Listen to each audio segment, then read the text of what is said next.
Entre líneas.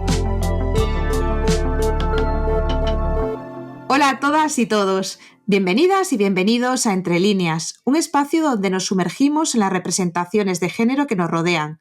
A través de este podcast exploraremos los estereotipos y sesgos presentes en los medios de comunicación y la publicidad. Hablaremos de las mujeres que quedan fuera de los relatos y destacamos las iniciativas que están contribuyendo poco a poco a transformar esta realidad. En el episodio de hoy nos centraremos en cómo los medios de comunicación representan a las mujeres científicas. Hablaremos de la escasa visibilidad de sus logros, de los roles y estereotipos que persisten sobre ellas y reflexionaremos sobre el impacto que estas representaciones, o sus ausencias, tienen en la sociedad y en particular en las jóvenes que buscan referentes en la ciencia.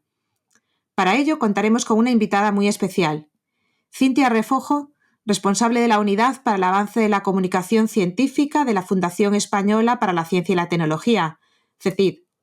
Ella nos ayudará a entender mejor estas representaciones y a conocer iniciativas que buscan visibilizar el trabajo de las mujeres científicas. Gracias por acompañarnos hoy y bienvenida a Entre líneas. Hola Teresa, muchas gracias, encantada de charlar contigo. Bueno, para comenzar me gustaría saber quién es Cintia Refojo. Pues bueno, como bien has dicho, trabajo en la Fundación Española para la Ciencia y la Tecnología. Digamos que si vuelvo a mi pasado de estudiante, estudié psicología, pero bueno, llevo muchos años, más de 15 años trabajando y especializándome en el campo de la comunicación científica. Y claro, precisamente en este campo creo que tenemos un papel muy importante que jugar respecto precisamente a cómo representamos a las mujeres en la ciencia. Y desde tu perspectiva, ¿cómo es la representación en el momento actual en los medios? Bueno, yo creo que quiero creer y empiezo a ver algunos signos de ello que las cosas están cambiando, ¿no? Pero sí que es cierto que las mujeres han estado muy infrarrepresentadas, ¿no? Las mujeres que trabajan en ciencia, que se dedican a la ciencia, tradicionalmente han ocupado un papel muy poco visible, tanto en los medios como en representaciones de todo tipo, ¿no? Mencionabas antes la publicidad o podemos hablar en el cine, en la literatura, etcétera.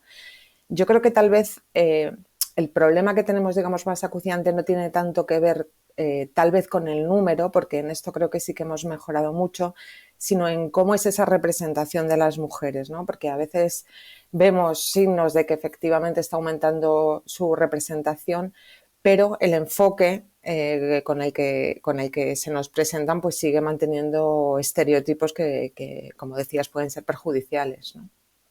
Es que la idea que tienen muchas veces las jóvenes de la ciencia es o Marie Curie, ¿no?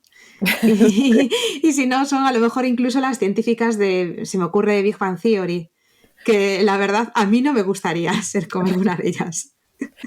Sí, ese es el problema, ¿no? Que normalmente las representaciones son muy limitadas, además de cargas de estereotipos, son muy limitadas, ¿no? Cuando le preguntas a la gente que te nombren científicas, y ya ni te digo si hablamos precisamente de campos concretos, ¿no? De tecnología o temas como la inteligencia artificial, la gente apenas es capaz de nombrar a ninguna mujer, ¿no? Y las representaciones que hay, como decimos, muchas veces pues están llenas de estereotipos que lamentablemente además se siguen perpetuando, ¿no? Uh-huh. Y si yo te preguntase por alguna iniciativa que te parezca interesante o que pueda cambiar un poco esta perspectiva. Bueno, yo creo que iniciativas afortunadamente hay muchas, ¿no? Hay muchísimas. No me atrevo a lo mejor a nombrar alguna específica, pero bueno, por ejemplo, creo que están haciendo un papel también, hablábamos antes ahora de los medios, creo que ellos mismos están haciendo un papel importante en relación a tener cada vez más en cuenta a las mujeres que citan como fuentes expertas, ¿no? Porque eso también es importante. A veces las mujeres salen en los medios, pero pocas veces son las expertas, ¿no? Son las personas a las que les ocurren cosas o ese tipo de cuestiones, pero no suelen ser las científicas que hablan como expertas. Y en ese sentido yo creo que está habiendo un trabajo muy importante de los medios. También hay un montón de iniciativas, ¿no? La AMIT, por ejemplo, la Asociación de Mujeres Investigadoras y Tecnólogas, que tiene una lista precisamente de expertas para que los medios puedan acudir a ella, y esto ayuda a que tengan una mayor representación. Iniciativas como las de Marta Macho, ¿no? Por ejemplo, de la Universidad del País Vasco, que lleva visibilizando la representación de las mujeres durante muchísimos años. Yo creo que hay que darle un reconocimiento enorme a ese tipo de trabajo, ¿no? Hay un montón de iniciativas. Yo lo que creo es que es muy importante que, más allá de iniciativas concretas o puntuales, realmente esto es una cosa que tenemos que interiorizar como algo normal, porque creo que ese es el problema fundamental. Es decir, no vale con que un día hagamos un evento para hablar de las mujeres en la ciencia, o que un día se haga un reportaje sobre científicas, etcétera, etcétera, sino que realmente tiene que ser algo del día a día, algo a normalizar y algo transversal. Y eso creo que es en lo que más tenemos que trabajar. Hablabas hace un momento pues, de lo que serían los directorios, ¿no? De las mujeres científicas. Sí que puede ser un impulso para los medios de comunicación, es decir, para que los medios de comunicación primero sepan que existan y después que las contacten. Pero ¿tú crees que es una fórmula realmente eficiente? A ver, yo creo que es una ayuda. Es decir, este problema no es, quiero decir, lamentablemente no es un problema de un único factor, ¿no? Influyen un montón de factores que además se retroalimentan, precisamente por eso muchas veces es tan complicado, ¿no? Muchas veces ocurre también que los medios precisamente encuentran mayor dificultad en obtener, por ejemplo, la respuesta de una mujer que la de un hombre, ¿no? Esto pasa bastante a menudo, y a su vez hay un montón de cuestiones que influyen en ello, ¿no? Pero creo que puede ser en parte una ayuda, porque sí que es cierto que, entendiendo el trabajo que hacen los medios de comunicación y los periodistas, que muchas veces pues tienen presiones de tiempo y muchas cuestiones, pues el tener fácilmente localizable una experta en un campo determinado, creo que en cierto modo puede ser una ayuda. Por supuesto no es la única, ni va a acabar de todo con este problema, ni mucho menos, también por lo que mencionaba antes, porque a veces no solo importa el número, sino el cómo hablas de esa persona, cómo la representas, qué tipo de preguntas le lanzas, ¿no? Etcétera. Pero bueno, creo que sí puede ser una cierta ayuda. Algo por lo que empezar no está mal. No, yo lo decía porque muchas veces te encuentras con que llamas a esta persona o a estas personas o no te pueden atender porque al final hay como una dupla o triple jornada laboral, ¿no? Por otro lado, tienes a las personas que siempre, cuando a lo mejor tratan su tema, pero una parte muy concreta de su tema, pues no se sienten a lo mejor suficientemente expertas frente a lo mejor opinólogos masculinos. Y entonces, claro, esto hace que, aunque haya a lo mejor una muy buena herramienta, porque a mí me parece que puede ser muy positivo, que al final bueno, pues los y las periodistas que trabajan con tiempos muy limitados, que terminen yendo al señor mayor de bata, barba. Totalmente, es que lo has definido a la perfección, ¿no? Todas esas cosas influyen, como decía, no es la única ni muchísimo menos, ¿no? Y obviamente la mayor carga que tienen muchas veces respecto a los cuidados, lo que acabas de mencionar, ¿no? Que ellas precisamente también son mucho más prudentes a la hora de hablar de un tema. Todo este tipo de cosas influyen, ¿no? Y habrá que buscar también formas de cambiarlas. También creo que tenemos que tener un cierto cuidado porque, por un lado, pedimos esta visibilización, digamos, de las mujeres que trabajan en ciencia porque es necesaria, y por otro lado también corremos el riesgo precisamente de pedirles una carga mayor para que hagan este trabajo. Y otra cosa que creo que es importante recordar es que precisamente cuando se las visibiliza, muchas veces también están sometidas precisamente a esos estereotipos, ¿no? Y muchas veces reciben críticas que tienen que ver con esos estereotipos. Hay estudios, ¿no?, que muestran que las científicas, por ejemplo, cuando comunican, pues reciben comentarios y reciben, digamos, determinadas calificaciones que tienen que ver precisamente con eso, ¿no? Entonces, creo que también tenemos que ser prudentes y entender eso muy bien a la hora de pedirles participar en este tipo de cosas. Y es de agradecer, antes que hablaba de iniciativas, por ejemplo, creo que es muy, muy de agradecer el trabajo que están haciendo muchísimas científicas precisamente por participar en iniciativas de divulgación, de comunicación, en ir a escuelas, etcétera, etcétera, precisamente porque ellas tienen muchas más barreras en este sentido, y y creo que lo están haciendo como no sé cómo decirlo, ¿no? Pero como pensando en el futuro, ¿no? En otras mujeres, y creo que es muy generoso por su parte y por supuesto hay que reconocerlo. Como una perspectiva un poco más activista, ¿no? Totalmente, totalmente. Y entonces, volviendo otra vez a las representaciones mediáticas, ¿consideras que hay luces y sombras? Es decir, hay ramas de conocimiento que se siguen asociando más a las mujeres, hay ramas de conocimiento que las mujeres están completamente desaparecidas. Sí, totalmente. Yo creo que afortunadamente no ocurre en todas las ramas de la ciencia, pero sí que hay, digamos, ámbitos muy concretos, ¿no? Por ejemplo, respecto a la infrarrepresentación de mujeres, sobre todo en todo lo que tiene que ver con la ingeniería, con la tecnología, etcétera, es clave, ¿no? Y en el caso contrario, los hombres, tal vez en cuestiones que tienen que ver más con los cuidados y este tipo de cuestiones, están infrarrepresentados, ¿no? Yo creo, como decía, que está aumentando tal vez el número de mujeres que se representan en estos ámbitos, pero seguimos viendo pues determinados estereotipos, ¿no? Se están haciendo, pues afortunadamente creo que también se está aumentando mucho la investigación en este ámbito, ¿no? Y hay muchos estudios que muestran pues que efectivamente ahora hay más mujeres, por ejemplo, cuando se examinan los libros, ¿no? Tanto la literatura como libros de texto o las películas, pero cuando se rasca un poco en cómo se representan, lo que se obtiene es que al final se siguen, eh, digamos, reproduciendo los mismos estereotipos, por lo cual, pues, esto no ayuda mucho, ¿no? Y además aquí, claro, tenemos un problema ahora, yo creo, mayor, que tiene que ver con todo el desarrollo de la inteligencia artificial, porque al final la inteligencia artificial se nutre de toda esta información, de todo este compendio de información de muchos años, y lo que estamos haciendo precisamente es volver además a reproducir esos sesgos en sistemas que luego se van a utilizar para múltiples cuestiones que tienen que ver también con tomar decisiones importantes, ¿no? Entonces, digamos que ahora estamos en un momento en el que creo que hay que también mirar con mucho cuidado y con mucho recelo todo lo que tiene que ver con esto. Uh-huh. Y si nos vamos a lo mejor un poco a la ficción, ¿tienes alguna científica favorita? ¡Oh, qué difícil! O arqueóloga. De ficción no sé, la verdad que no sé decirte. Reales tengo muchas. De la ficción no sabría decirte, la verdad. Creo, me cuesta, ¿no? Creo que algunas series, películas y contenidos de ficción lo están haciendo mejor que otros. Uh-huh. Eh, no sabría decirte, la verdad. Me pones en un aprieto. Pero eso, ahora estaba leyendo el otro día algunos de los estereotipos, ¿no? Que se encuentran más, por ejemplo, en el cine respecto Uh-huh. a las científicas, ¿no? Y es bastante frustrante encontrar, como siempre, un poco los mismos clichés, ¿no?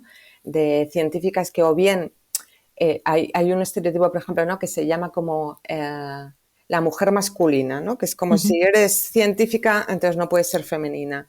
Luego está la asistente, ¿no? La eterna asistente, que bien es la hija del científico o es la ayudante, pero nunca es ella como, digamos, ¿no? La líder o la que promueve o la que hace lo realmente importante, ¿no? Hay como una serie de clichés que se van repitiendo durante décadas y décadas, ¿no? Y es bastante frustrante, pero bueno, también creo que tenemos unas investigadoras maravillosas en la realidad, no solo en la ficción, y cada vez también creo que se van conociendo más y esto está ayudando, espero, a cambiar las cosas. Confío. Esperemos, esperemos. Bueno, pues la verdad es que ya no te quería robar más tiempo. Quería darte las gracias por participar en este episodio de Entre Líneas y la verdad hacer una pequeña reflexión, ¿no? Sobre todo de cómo nosotras podemos, a lo mejor como científicas o incluso como o sea, que tenemos por un lado una llave para ser más visibles y al mismo tiempo que no tiene que ser como una lucha individual, ¿no? Que debería ser algo. Totalmente. Creo que es muy importante también eso, los enfoques que damos, ¿no? Respecto a cómo abordar este problema. Yo suelo hablar mucho de los riesgos, por ejemplo, de lo que se llama el enfoque de la héroe femenina, Uh-huh. ¿no? Que al final lo que trata es un poco esa idea de como del esfuerzo hiperindividualista y que son las mujeres por sí mismas, digamos, las que tienen que luchar contra los techos de cristal y como romper las barreras, ¿no?, con las que se encuentran. Y no debemos de olvidar en ningún caso que todo esto es un trabajo colectivo que incluye tomar pues medidas políticas, medidas de muchos tipos, ¿no?, legislativas, etcétera, etcétera, para cambiar las cosas que hacen mucha falta, ¿no? Creo que eso es importante porque, permítame que me enrolle un poco, pero hablando de los impactos, ¿no? Creo que es muy importante que no olvidemos los enormes impactos que tienen los estereotipos, que a veces pensamos como simplemente en esta idea de la imagen, pero esa imagen tiene un calado enorme en un montón de cuestiones, ¿no? Una fundamental que mencionabas tú antes es que influye a su vez en que las mujeres participen menos en la ciencia, ¿no? Porque se limitan sus opciones de participar, se limitan sus oportunidades, porque todo esto que vamos mamando, todas estas imágenes, todos estos mensajes que recibimos influyen en nuestra autoeficacia, en nuestra identidad con determinados roles, ¿no?, profesionales. A su vez influye además en que sufran mucha mayor discriminación, lo que hace que a su vez abandonen más este tipo de carreras. Pero es que además todo esto, el hecho de que haya menos mujeres, influye en la calidad de la propia ciencia. Que se investiguen menos temas que afectan a las mujeres, en los enfoques que se abordan. Hay un montón de literatura sobre esto, ¿no?, muy importante. Y luego, bueno, podríamos hablar de otros temas que tal vez se mencionan menos, que son fundamentales, ¿no? Desde que, por ejemplo, los roles de género pueden afectar negativa a la propia salud mental de las personas que se sienten estigmatizadas por estos estereotipos, ¿no?, por estos prejuicios, hasta influir en que haya una mayor discriminación, ¿no? Se encuentran relaciones entre mantener ciertos estereotipos y apoyar ciertas formas de discriminación. Entonces, bueno, es un tema creo que lo suficientemente importante como para entender que requiere muchas medidas y que nos queda mucho por hacer, lamentablemente, pero también eso, pensando en positivo, creo que estamos en el camino. A mí me llama la atención, por ejemplo, la cuestión pues, del síndrome un poco de la superviviente, ¿no? De esas mujeres que están en un área o un grupo de investigación muy masculinizado, que al mismo tiempo, bueno, pues ellas se ven afectadas por ese contexto que muchas veces es hostil, pero también desde la perspectiva que nunca lo había pensado hasta que hace poco hablaba con un adolescente, que es el hecho de que haya determinadas compañeras que están más presentes en los medios de comunicación porque son excelentes o porque tienen más tiempo para los medios de comunicación, y la percepción que tienen las chicas que están en proceso de elegir carrera es que qué difícil tiene que ser esa carrera cuando solo sale una persona, solo sale una mujer y siempre es la misma. Eso es, y además eso es un problema enorme en ciencia ahora mismo, ¿no? Porque de hecho hace muy poquito una de las cosas que yo suelo hablar mucho es del tema de los roles de género, ¿no? Y del riesgo precisamente de poner siempre como roles de género a mujeres que obviamente son mujeres y que han hecho un esfuerzo enorme, pero que normalmente pues pertenecen también a un determinado colectivo, pues son mujeres blancas, han tenido un determinado capital cultural, tienen un cierto nivel socioeconómico, han tenido unas determinadas oportunidades, etcétera, ¿no? Y entonces siempre al final estamos perpetuando también un cierto tipo de rol muy concreto con el que no se identifican un montón de personas, ¿no? Y hace poco precisamente se publicaba un estudio sobre esto y cómo puede tener incluso, digamos, efectos contraproducentes en determinados roles, ¿no? A veces pensamos que el hecho de ser mujer ya, el marcar la casilla de mujer ya hace que sea una buena, digamos, un buen rol a presentar para todo el mundo, y no es cierto, ¿no? Y luego sin olvidar pues que el género es fundamental, pero que intersecciona con otras muchas cosas, ¿no? Que con otro tipo de cuestiones, entonces que puede ser con la etnia o con el nivel socioeconómico, etcétera, ¿no? Y esto en ciencia es un problema bastante importante, ¿no? Que la diversidad no solo es escasa respecto al género en determinados ámbitos, sino que ocurre en muchas otras cuestiones totalmente. A mí me hace, bueno, pues en este caso pienso en cuando le pides a alguna inteligencia artificial que te haga una imagen de científico o de scientist, ¿no? Que no tiene, al final no tiene una marca de género, porque al final científico sí, y de repente te ponen, la mayor parte de ellos son hombres, obviamente, o el 100%, Sí. casi todos blancos, y luego casi todos son de mediana, longeva edad, es decir, Totalmente. la diversidad es muy, muy limitada todavía.